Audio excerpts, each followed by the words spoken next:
Your body isn't loud because it's broken. It's loud because it was silenced for too long. Those aches in your shoulders, that tension in your jaw, that tightness in your hips, these aren't random mechanical glitches to be fixed. They're communications. Your fascia telling the truth your mouth was too scared to speak.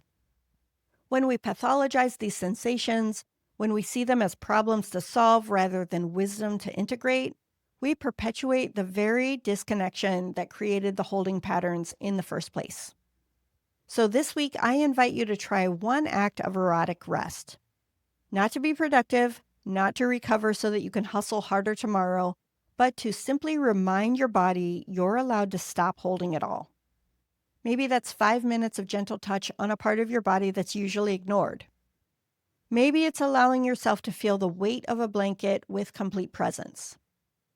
Maybe it's speaking aloud to your fascia. I see how hard you've been working. It's safe to let go now. And for those of you who are Ember Vault members, don't forget to grab this week's worksheet, Mapping the Body's Bedtime Stories. This guided exercise helps you identify specific areas of fascial holding and explore what emotions or experiences might be stored there.